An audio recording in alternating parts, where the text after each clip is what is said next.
up, everybody? This is your girls, Carice and Crystal, aka Millen Twins. So, right now, you guys are tuning in to the Millen Twins Highlights Movement Show on IntellectualRadio.com. It's Friday, y'all. It's Friday. And we made it. It seemed like this week went really slow. You think so? It was like the longest week in the entire world. You know what I think, though, because we have Monday off. Maybe, but we had a long weekend coming up. But it just felt like, I think because I was anticipating that day off. Yes, as teachers, we anticipate every day off. Like I can't wait to spring break, and that's in April. So right. I'm using my calendar every day, every single day, marking off the days. I'm looking for spring break, like already. But look, I was talking to somebody. I said we're the only city. Well, Chicago. Since we in Vegas, we'll talk about Chicago. Chicago is the only city that can get all the seasons in 1 week. You're right. How does it feel like it is 51 day, it's 12 the next day, then it's negative 55, then back to 47. I'm like, this is why everybody's sick. Pneumonia weather. Literally. Yes. Literally. Every all right. kid in the classroom. Everybody's sick. Even the teachers. But it is what it is. That's what happens when you live in Chicago. That's why we fly out every Friday. It's cool. We in Vegas tonight. Right. So, all right. So if you guys haven't noticed, we have these new Black History Month sweatshirts, hoodies. They were inspired by so many people who made a difference and who did what they had to do so that we can do what we can do. Definitely. So if you guys want our new hoodies, you guys seen it. We've been taking pictures. You guys make sure you order from our website, www.imurperfectlyimperfect.com. Spelled out. We have the sweatshirts, we have the hoodies, we have the t-shirts, the clothing, all of our clothing is true to size. Yes. Very great quality. They're not cheap. You can wash it 99 times and it's still going to be the same size that it has been. Same size. So you guys make sure you go out, get your hoodies, support. And we also have an amazing event. Today we shout out to all the honorees that we're going to be awarding for the Millen Twins Educators Award. Because you want to talk about that? So the Millen Twins, let me say it right because Crystal will get me. The 2019 Millen Twins Educators Award will be taking place June 22nd at the Connection, located, on 43rd and Cottage Grove. The address, it is posted from 6 to 9. And if you go on our Facebook page, you will see all the awardees, everyone who has been nominated. All the awardees are on there, and there's going to be more. So the goal is to award 20 educators within the field of education. So it's not just teachers, but they're paraprofessionals, directors, presidents of the college, everyone who is making a difference in a student's life. That is the goal. If you guys didn't know, Carice and I are educators, and we've been teaching since 14 years. For like 14 years. And it's amazing what we do. We love what we do, but sometimes as educators and individuals in the education field, we get burnt out. And my sister and I decided, why not do something where we recognize educators to give them a push, to give them a motivation to keep going. Don't stop. You are recognized. We're acknowledging you. Don't stop and just keep doing it. So tell us some of the people who have, Okay, let me. Who's going to get awarded? List. So we have Dianca Hart. She's a teacher out in Alabama. So she's one of the award honorees. We have Alexis Chavers. We have Erica Kennard. We have Barbara Mosley. We have Cheryl Lamb. We have Randy Drew from Milwaukee. We have Andrea English. We have Ada Flores. We have Kimberly Hollingsworth. We have Lauren Smith. We have Jarquetta Eggerson. She gonna get you. Yep, she is. I'm gonna keep going. We got Tara McDonald. We have Akaya Palmer. We have Tony Robinson. We have Danielle Jordan. We have Zakia Gatson. We have Irvis Adams, and we have so many more that's coming. We have actually 2 more spots open. 2 more spots open because we're going through literally 300 nominees. Right. So. Hey, but we thank everyone who did participate in putting the nominations out. So what else is going on? We can't talk about the other stuff yet. Okay. We got to do one thing at a time. Okay. Should be anxious. I'm just saying. Anxious. We're gonna tell our whole calendar. I'm just saying. Okay. So we got a special guest today. We have a special guest, you all, Miss Ayesha. She's in the building, and she has a wonderful book that half of us need to read. I'm telling you. I'm like, I looked at my past relationship. That's why. Yeah. I can't say the name because I'll put him out these days. I don't care. Like that's why he was acting like that, huh? And we support so many authors. A lot of people want to write books. A lot of people want to write journals. And our thing is, and our goal is, because we're 3-time authors, we say just write it, just do it. It nothing will stop you but you. So it's as easy as if you got to go to your office and just write down with a pen if you need to be old school, or go to your office and type it up. I mean, it's not going to get done unless you do it. So you have to remove the distractions. You have to remove the what's the word? Stay motivated. Right. Don't look at how someone else's book is. Don't go open somebody else's book and be like, oh, I need to do it like this. No, because then you'll be distracted. So if you want to write a book, write it. If you need help, contact my sister. Now, we have helped so many people who started to write a book and who's working on a book. So if you need help, Carice and I are here to help. Okay. And it's a book in everyone. It's just if you have the passion to do it, to write it down. But we're going to take this 2-second music break. And when we come back, we have our VIP guest, this gorgeous lady, Miss Ayesha, you all. So stay tuned.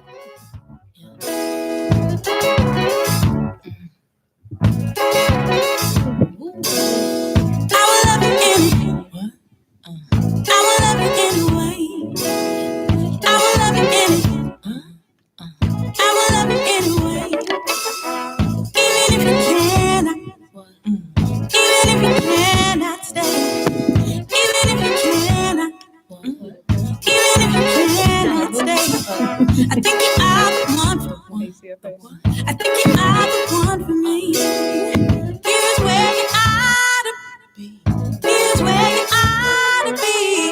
I just want to satisfy you, 'cause you're not mine, can't deny it. Know you hear me talking, baby. Love me now or I'll go crazy. Oh, sweet thing. Don't you know you're my everything? What's up, everybody? This is your girl, Carice. And Crystal. A.K.A. Millen Twins. So if you're just tuning in, you're tuning in to the Millen Twins Highlights Movement Show on IntellectualRadio.com. Thank you for not being on my note, Crystal. Am I? Oh, because last week she was on my note. I was trying to sound like you all. Jeez, I just wanted to be close. To be close. No, we shared the same egg. The same egg. We have the beautiful guest, Miss Ayesha, in the building. How are you doing, my dear? I'm doing wonderful. Thank you. How are you? We're good. I'm just trying to produce them. Thank you. This Android. Okay. See, Androids don't stand up long. So what you got to do is hold it with your hand while it's on live. No, I'm just kidding. Okay, so as you all know, we always start off with the 2020 question or icebreaker. So you ready? I think it's so. fun questions. It's fun questions. So go ahead, Crystal. We got 5 seconds. So if you don't answer the question within 5 seconds, you will hear this sound. Yep, the buzzard. And she'll have the buzzer for you. She's doing 3,000 things. It's okay. So you got 5 seconds. It's fun questions. Okay. Okay, you ready? All right. What word do you always misspell? Automatopoeia. Oh, do you use that word? I never use that on a daily. Okay. I know. I gotta go back to there. Let me remember which there I'm using. Okay. What do you find yourself doing a lot these days? Being a mother. Would you enjoy a vacation away from all of your technology? Absolutely. Phone call or text? Text. What is the ugliest vegetable? Ugly fruit. Rich friend or loyal friend? Loyal friend. What is the absolute worst movie you have ever seen? Wow. Okay, I don't know. Pass. Okay, Pass. What's the one thing you can never live without? My Heavenly Father. Come on, Jesus. Shout on that moment. Okay. What food do you crave the most? Pasta. Me too. That's why I can't get rid of this weight. Right. How would you describe yourself in 3 words? In 3 words.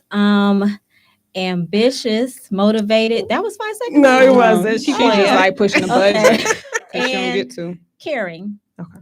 Whose advice do you always listen to? My mother. Would you rather have hands that kept growing as you got older or feet that kept growing? Hands. You gonna have some big hands. Okay.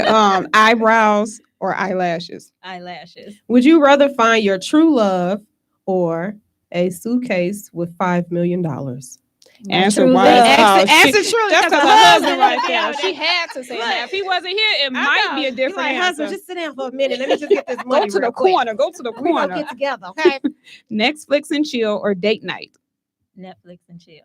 Who do you look up to the most in this world? I know it's hard. Wow. My mother. Which appliance can you not live without? The refrigerator.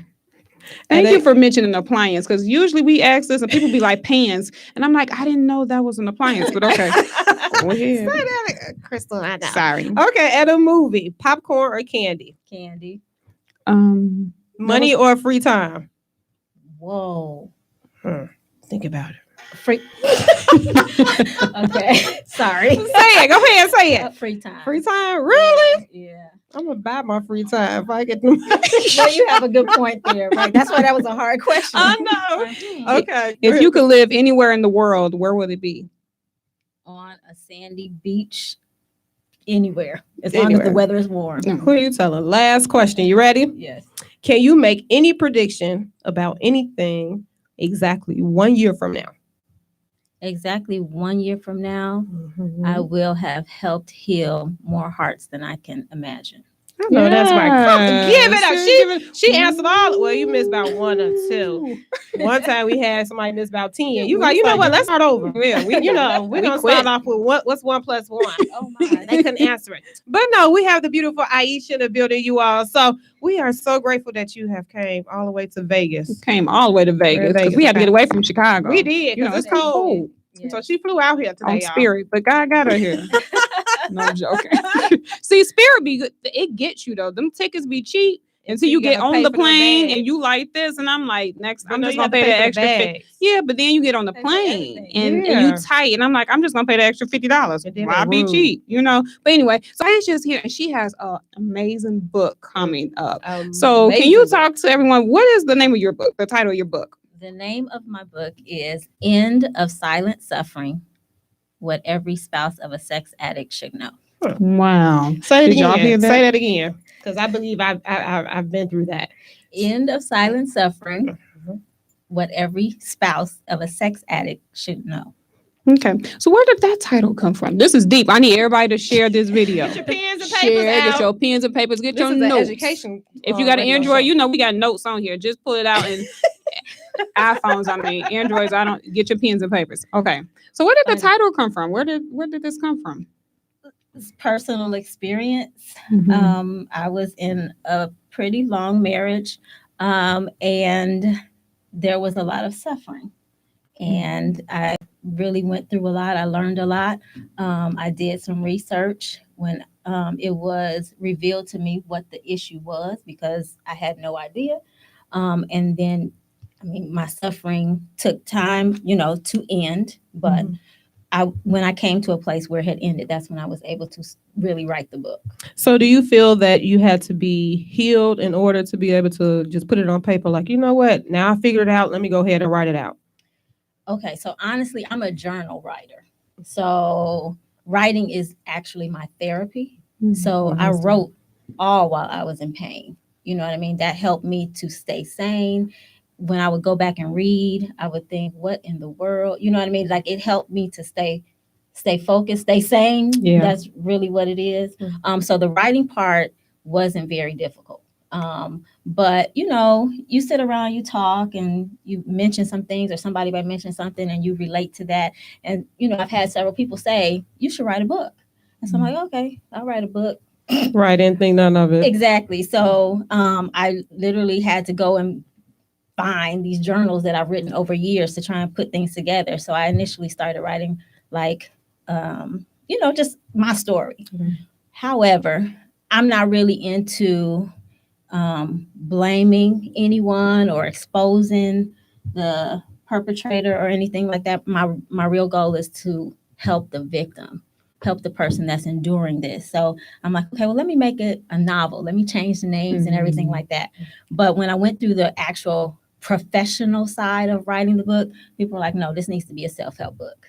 Wow. So then I had to do research, and then I had to interview people, and it's been a learning experience. So even though my experience was something, I've learned a lot by interviewing different people and finding out their situation, because individuality is real. It is. So like we've all had different experiences, but the emotional stress and abuse that we went through.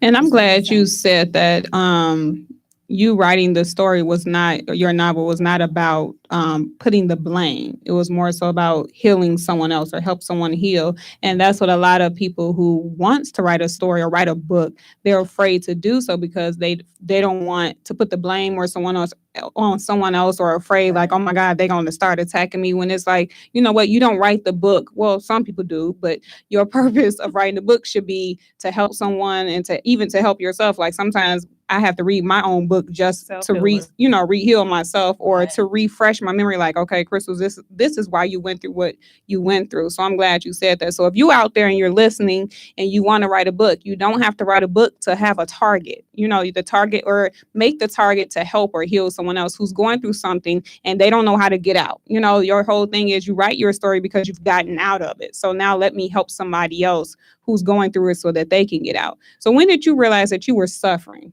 Was there like an incident or something that you would like to speak about to say, something's wrong, this is not right? Well, when things are happening, you're not exactly sure. And so I am actually the type of person, I grew up in a household where my parents were married the entire time. They were married before I was born, and my father just recently passed away. They would have been married 50 years come this summer. So divorce was like not on the table for me. That wasn't a plan. That wasn't an idea, wasn't a thought. So when problems came up, my goal was to always figure out how to fix it. And it was kind of like, no matter what I tried, it did not get fixed. And so it just was a matter of things not seeming right. So I thought that my husband was irresponsible. I thought he was forgetful. Sometimes I thought he was insensitive, not all along, not knowing that there was a diagnosable issue. It popped out at me when our daughter was in the hospital. She was in the hospital for the first 5 years of her life.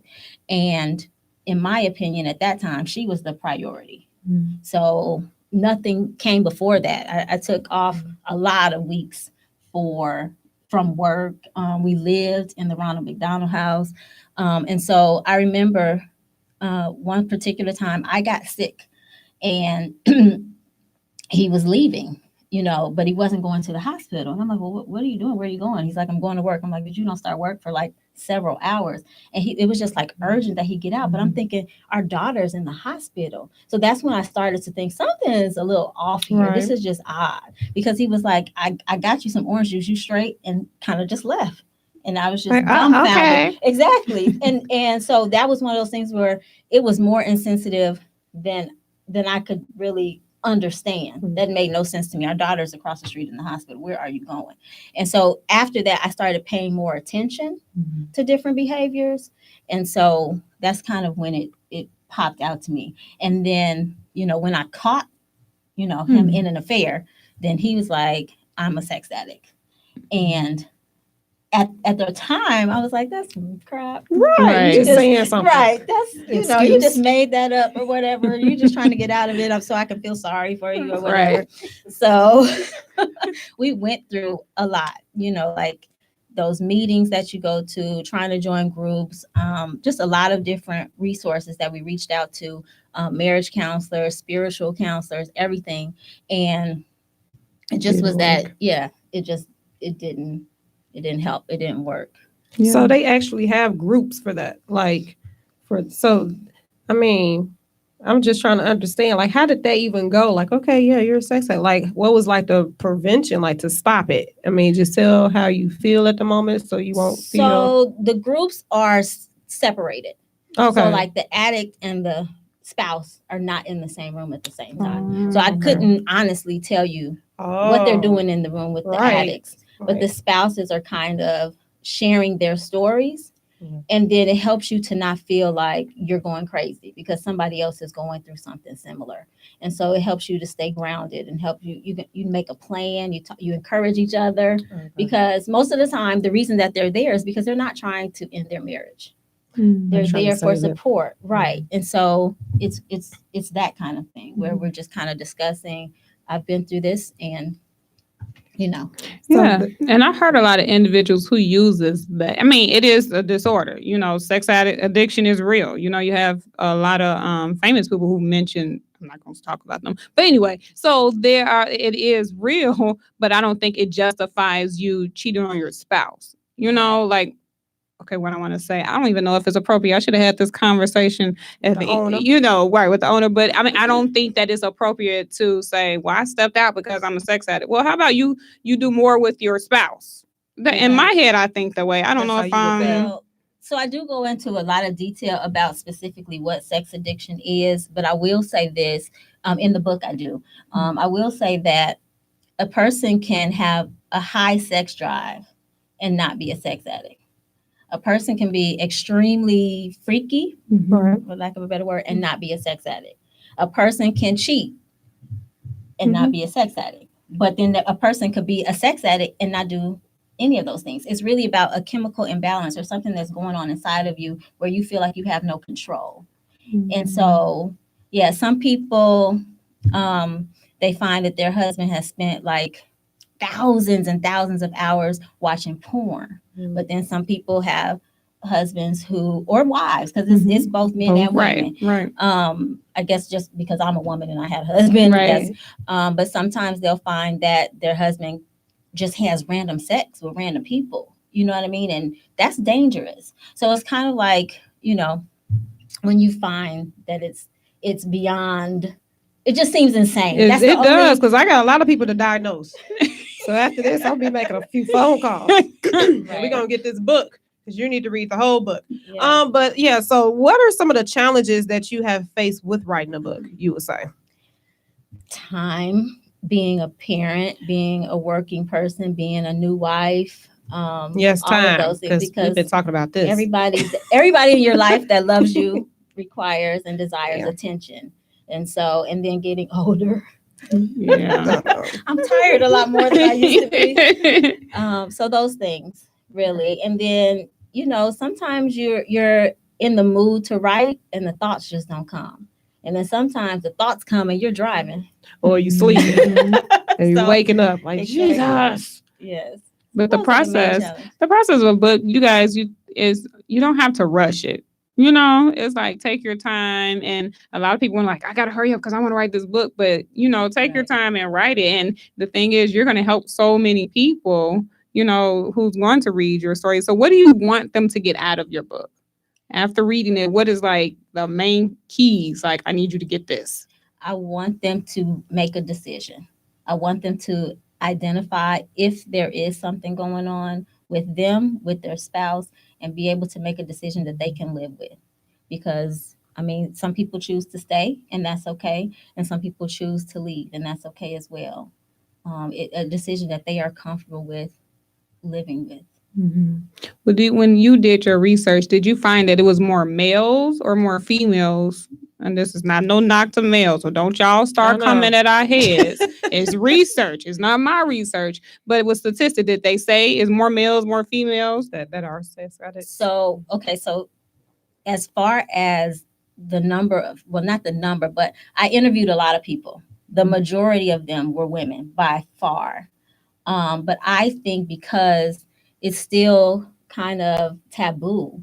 I think that a lot of times because it's laughed off or people don't take it seriously, like I did in the beginning, they don't step up. They don't come forward and admit anything because, let's face it, if a girl is really freaky or she, wants to bring somebody else in the room, there's no red flag that goes right. up. No, like, all right, I got one. A winner.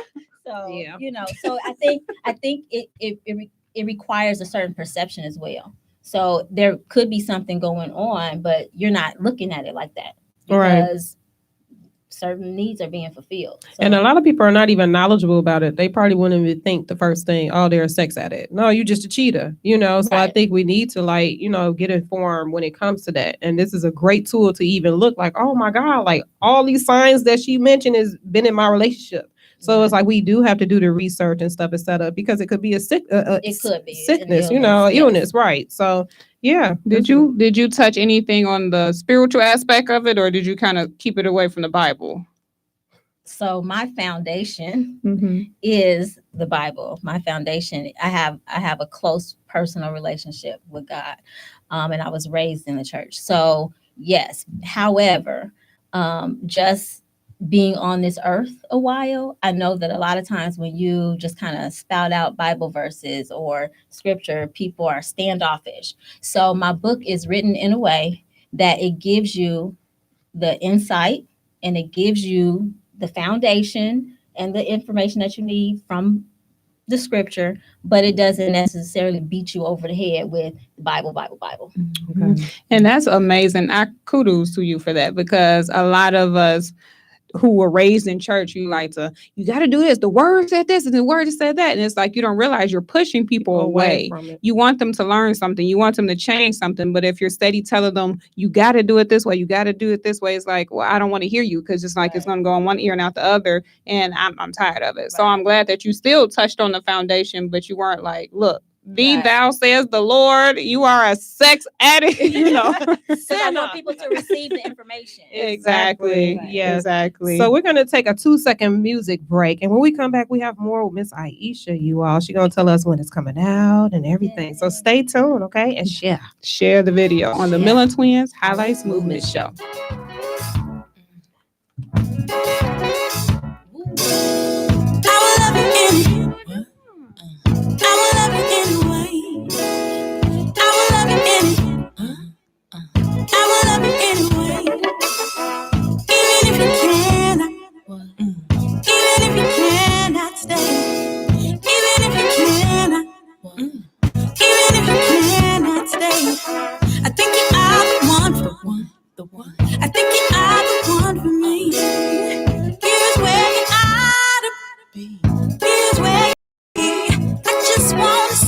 Cause you're not mine, can't deny it. Know you hear me talking, babe. Love me now or I'll go crazy. Oh, sweet thing.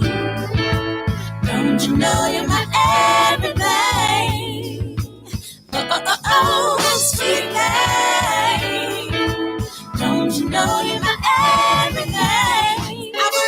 What's up, everybody? This is your girls, Karee and Crystal, aka Millen Twins. So if you're just tuning in, you're tuning in to the Millen Twins Highlights Movement Show on IntellectualRadio.com. And let me put this out here. If you have questions for Miss Ayesha, you can call 708-223-8953.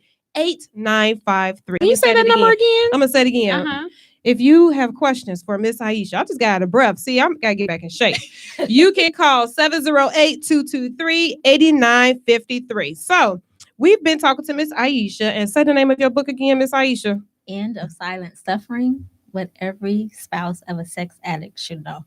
Some of my friends expect a phone call tonight, okay? So she's also a life coach, and some of us need that. So tell us, as a life coach, what are some of your duties? What do you do?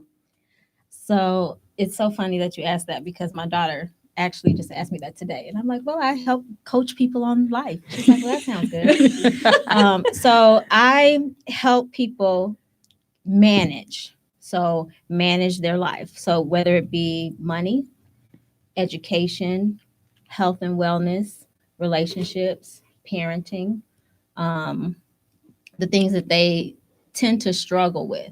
I was told that what seems obvious to me could seem amazing to somebody else. And so I'm like, okay, because this is just kind of what I do, but I love doing it. And so what I need to probably do better with is cutting off the time, because I enjoy talking to people, and people tend to go past that hour. But like, woo, you've been here for 2 hours. This is a 30-minute session. Exactly.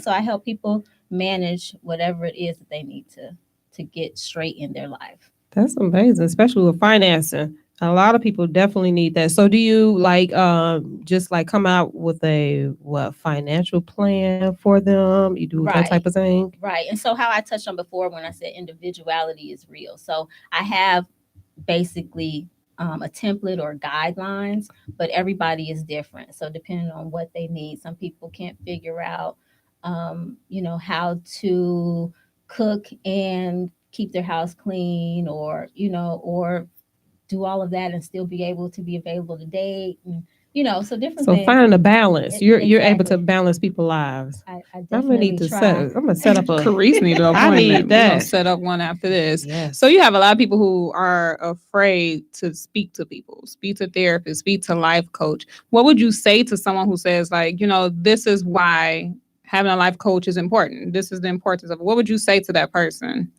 I feel like a life coach is less intimidating than a therapist. We have real opinions, but at the end of the day, what my goal is to help somebody hear themselves and make their choices. I do have degrees in psychology and education. I'm not a doctor, so maybe that will help somebody feel a little bit at ease. But I'm a coach. I'm a motivator. I inspire people to go within themselves and think about what they're capable of and bring that out. So I think that that's not intimidating. I think that I think I have a nice smile. You do. You cute, girl. I know. She fabulous today, y'all. Come on. Feel at ease when they talk to me. And as a life coach is not there, they're not there to judge you. You know what I'm saying? You could tell someone your situation. A lot of people are funny with telling people their business. Like, wait, okay. Am I hit this on a social media tomorrow? So it's not to tell your business and this and that. So let people, it's still confidential. Exactly, confidential, right? Confidential. And then even in my book, they're anonymous. I didn't use any real names. People chose the name that they used. Mm-hmm. Yeah. Do you find that your clients are more males or females? Mostly women. Women? Yeah. Really? Yeah. Yeah, males, there's something about that pride. That pride. Men, it's okay to talk to a life coach. Well, maybe I was going to say maybe they prefer a male coach, but y'all don't want to talk to nobody. Some males prefer females. Because, Yeah. when ego against ego, that can be something. It is what it is, but it's good that you have been a life coach, and it has a connection to your book. Yeah. So when you speak about it, when you talk about it, you're able to kind of articulate it in so many different ways. So you see it from the professional level, but then you see it from the personal level as well. What did you learn from Chris? Before that, we have a phone call. Oh, okay. Welcome to the Millen Twins Highlights Movement Show. Who are we talking to? Hi, this is Dr. Carolyn Geddes. I'm a mental health consultant for Chicago City Colleges for the Child Development Programs, and I've had the pleasure of working with you guys for 7 years, especially Ayesha and the beautiful Millen Twins. Hi, Dr. Geddes. How are you? How are you? We're great. How are you doing? Well, I'm excited to listen to your show. You guys are amazing, so professional, and yet so, so approachable. You guys are amazing. Oh, we appreciate you. Thank you so much. Do you have any questions for Miss Ayesha? Yeah, I do have a question. And, Ayesha, I know how much time you've put into this amazing book, and I've told you several times that I know it's going to be a lifesaver for many women who are caught in such a painful life situation. Yes. And during my over 20 years working as a mental health consultant, I've seen so many women who are suffering in similar situations. My question for you, Ayesha, is what advise a woman who's experiencing this sort of thing at home with a sexually addicted husband? It's such a taboo. How would you help, or what advice or recommendation could you give that woman to be able to seek help and not to be embarrassed by the taboo? Seeking help is very important, but breaking that barrier of seeking the help, that's the biggest step in my point of view. What would you recommend? Well, the First thing that I would do is validate her concerns. So she's coming because she feels intimidated or she feels like something is wrong. I would listen to her and I would definitely share with her the resources. So it depends on what she would need. If she needs to talk a little while and get it out, and then I can listen to her concerns and share with her steps that she can take, some plans that she can make. I do go into detail in my book. There's a checklist in there to see if you're even in the situation before you go ballistic, so to speak. Go crazy thinking you have a sex addicted husband, to know whether or not you're even headed in that direction. And then once if the checklist confirms that there is a diagnosable situation, then resources are what I would share with her, and go with her step by step, whatever her situation entails. Yeah, I think you make a lot of sense in what you're saying. So, as a life coach, would you be able to step in and help women to make that decision to seek psychological help? I absolutely do, and I absolutely would. Especially with me having a psychology background and working with mental health professionals, I know the value of that. Absolutely.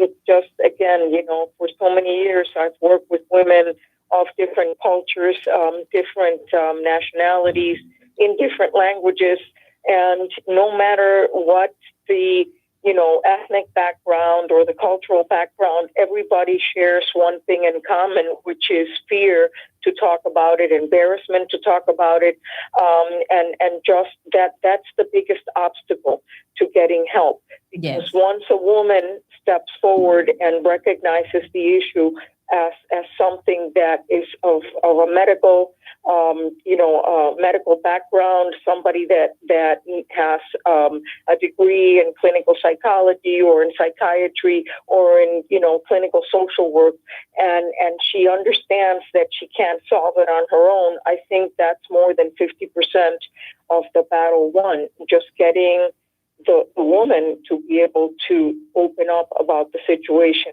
That's the biggest obstacle. I totally agree.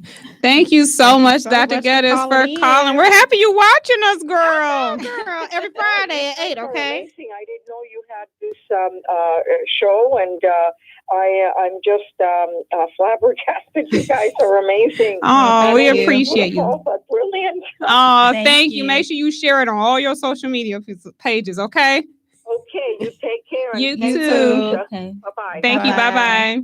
But she shares a great point when she says about fear. A lot of people don't come up because of fear, and I think that's what a lot of situations. Period. They don't want to seek help when it comes to abusive husband or abusive wife or like sex addict, anything. So that fear plays a lot of parts in people's lives. And embarrassment. And embarrassment. And I respect that. I really do.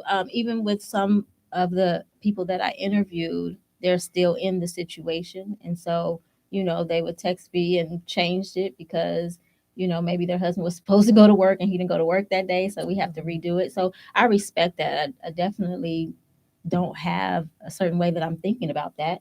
I want you to be able to tell your story, and I want it to be a safe space.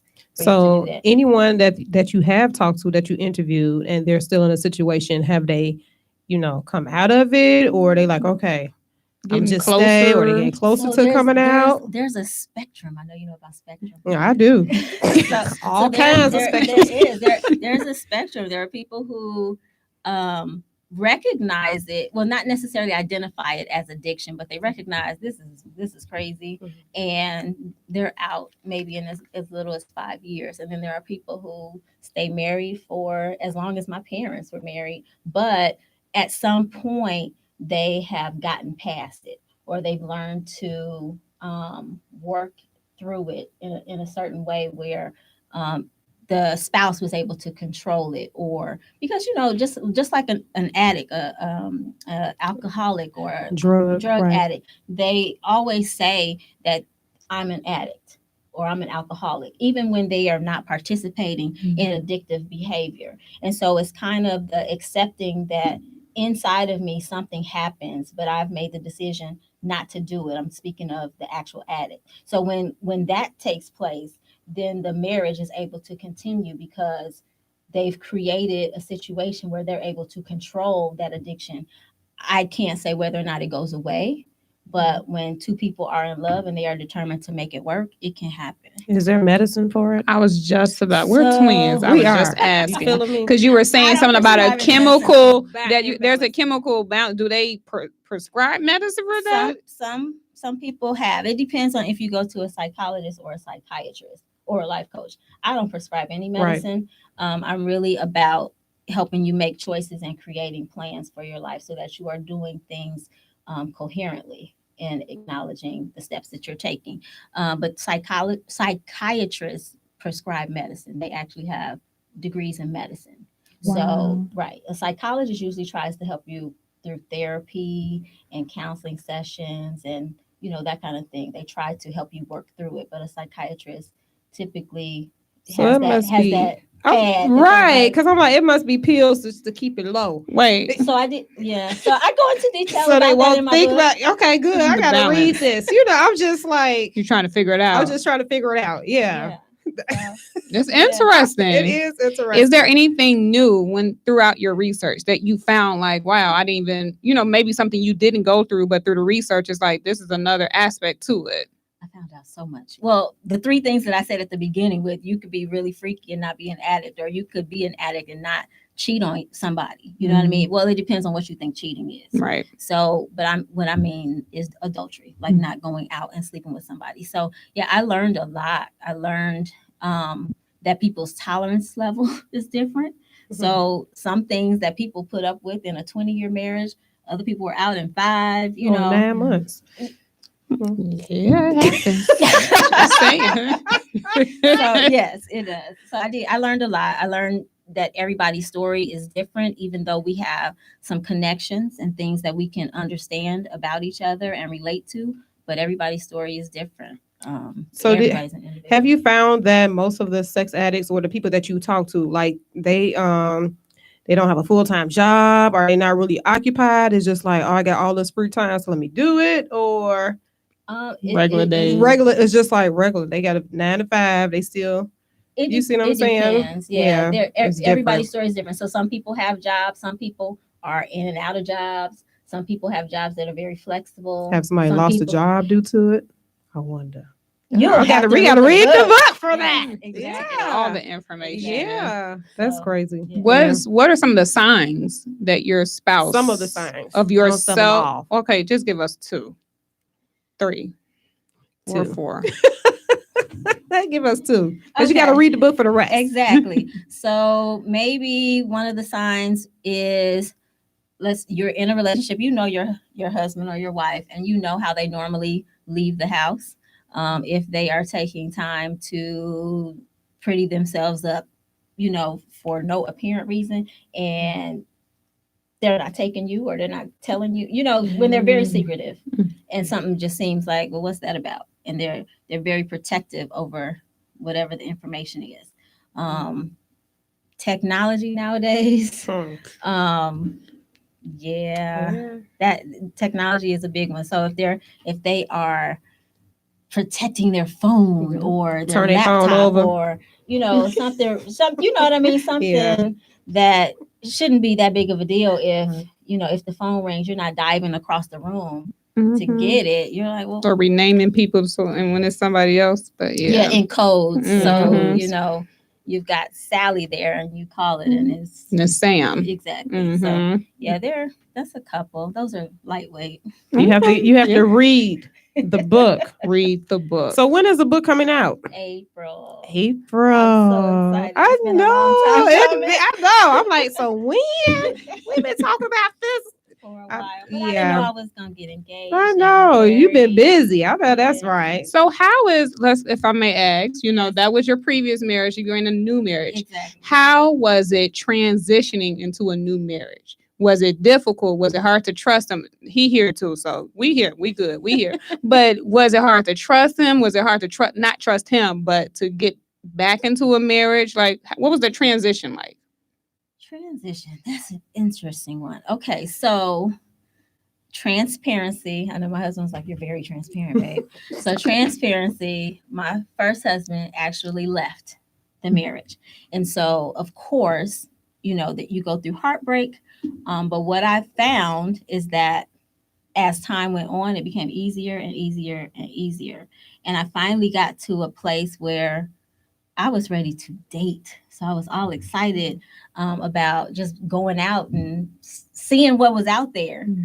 It was very scary. No, it was different. It was different, right? Different. I was, and especially having been through what I went through, my tolerance level for BS. Nonsense, BS. Yes, I didn't know if I could say that. You can say it as long as you don't say the real word. Okay. So my nonsense, my tolerance for nonsense was very, very low, and so I really expected to date a lot, but I didn't date a lot. I did date, but when I met my husband now, we became friends. He was just so easy to talk to that any trust issues that I had or any fear, he kind of dispelled that.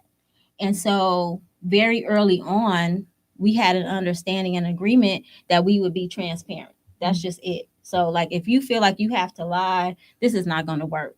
And I remember telling him, if I feel the urge or the need to go through your phone, we're probably done. I don't want to do that anymore. Exactly. Because I went through a lot of that, like what is going on. So he made it very easy. Aww, he did. Gossip. I know, right? Because I was like, good job, husband. Like, right?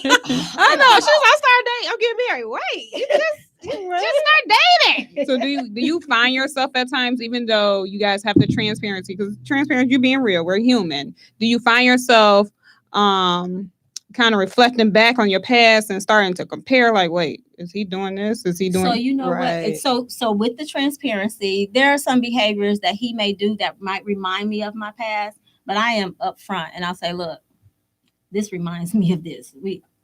It's not comfortable for me, and he respects that. That's good. It's really very simple. Especially from him knowing what you went through.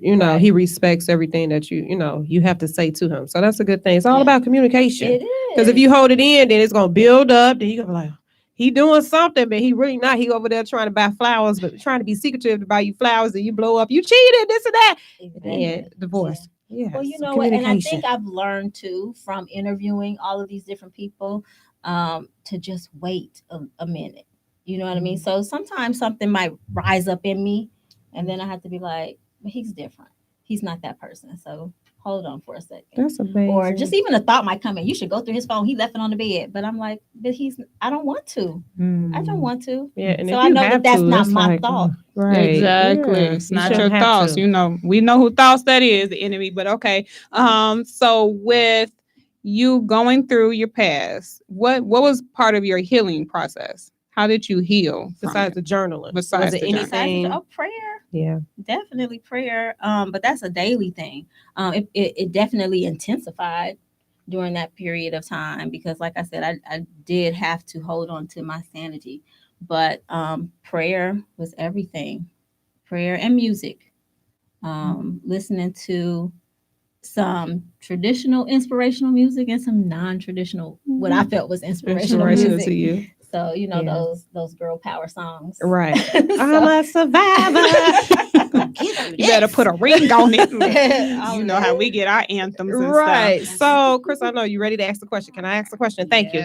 Fine. So for some of our women who have children, because you have children and, it may have affected them, it may not. So what advice would you give to women? Because some people, some women or men, they may stay in the situation because they have children. They don't want to split the family apart because of that. So what advice would you give that woman or man?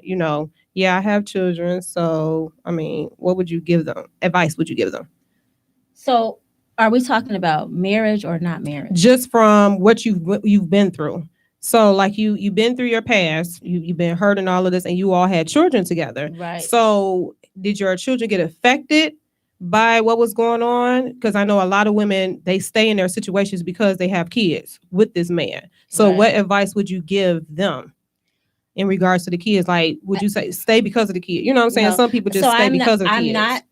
adamant about staying because of the kids. I think you need to evaluate your situation and think about the safety of everyone involved. Right. So I know that at the time that I went through my divorce, my son was about 12.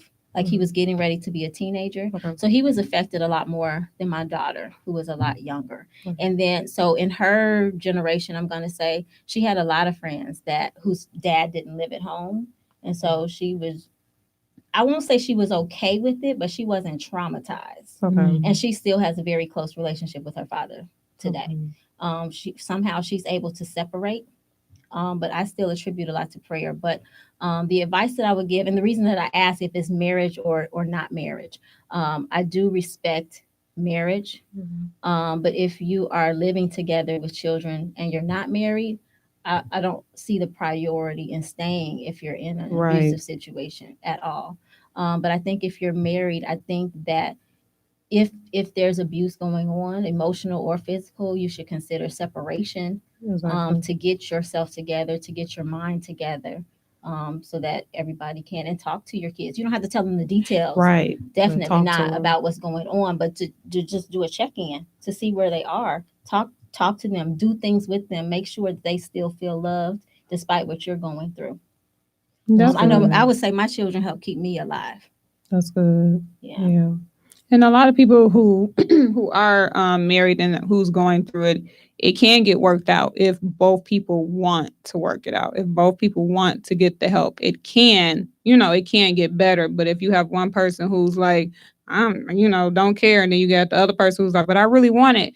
If you can't, you shouldn't have to pull somebody to say, let's make it work, because if they don't want it, what's the point? It's not much you can do. And marriage nowadays, and it's sad though, marriage is not on a pedestal like it used to be. Like marriage is like you fight for it. Our grandparents was like 80, 90 years old, married for 60, 70 years. Like we don't see it no more, and it's sad. And I don't, like you said, social media has a lot of stuff with breaking families up. He say, she say has a lot of stuff with breaking families up. And I feel like when it comes to marriage, that's private. That's a sanctuary. So if you do, like I said, if it's two people who's willing to get the help, get the help. We're not sitting here saying, go get the divorce if she doing this, go get the divorce if he's doing that. No, we're not saying that. If you're willing to get the help, get the help. But if one person is not and you're steady in that position and you're the one getting hurt and you're in pain, you have to do what's best for you. And then if you do have children, also what's best for those babies. And that's why you need to reach out to Miss Ayesha, because she's a life coach as well as her book. And when her book is coming out, and it's coming out when again? In April of this year. So how can people reach you? If they need a life coach, like, look, I need this fine girl. She married though, okay? I need this girl over here. With this 28-inch hair. It's all her. All her. But how can they reach you if they need a life coach? Okay. So they can reach me on social media. That is the quickest way. I am on Facebook, Instagram, and Twitter. So Facebook, you can go to Real Life Lifestyle Coaching and Consulting. I know that's a very long name. Say it again. Say it one more time. We'll tag it in so people know. Real Life Lifestyle Coaching and Consulting. On Instagram, I am ask_Ayesha Pounds, and Ayesha is spelled AISHA, and pounds, just like it sounds. How much you weigh? Pounds. Yes. And then on Twitter, at real_life_ABI. ABI. I need to get Twitter. I don't have Twitter. Maybe we should set that up. I don't know how to work it. So with your book, I know. Talk about that later. So with your book, do you know where it would be sold? Would you be selling it independent, or would it be on Barnes and Nobles? How can they find your book? Everything. So it's not there yet, right? But we are in the process of getting it there. Amazon, Barnes and Noble, from the website, and then I'm going to do a series of book signings between April and June, I believe. So we're gonna have a tour. Come on, I just spoke to existence. So look out for the book signing tour for Miss Ayesha. Okay, and thank you all. Thank you so much for tuning in. So you got to come back when the book comes out. Definitely. Yeah. Right? You definitely had to come back. Oh, and I'll be at the Black Expo.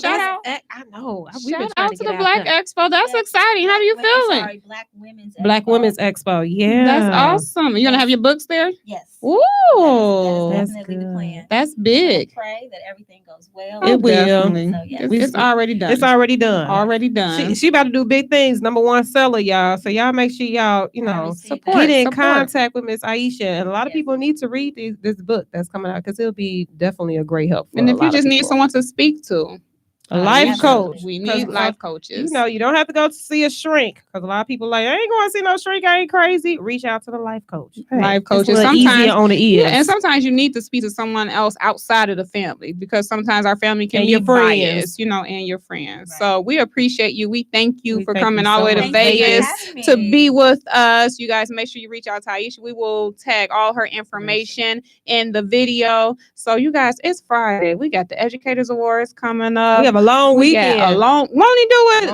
weekend. Saturday, Sunday, and Monday. We are off. God is amazing. So you guys keep watching out for the future Millen Twins Educators Awards. You guys buy your tickets. It's on the website at www.IamYouArePerfectlyImperfect.com. The link is also in the videos and pictures and all the above. So, Carisha, you got anything else you want to say? So look out. Ayesha will be back before her when her book comes out, and then make sure you tune in every Friday, 5 o'clock, girl. Nope, I'll be at work. 8 to 9 p.m. See y'all next Saturday. Friday. Look, Friday, 8 to 9. Y'all know what I mean. Y'all know what I mean. Have a good Friday. I will love you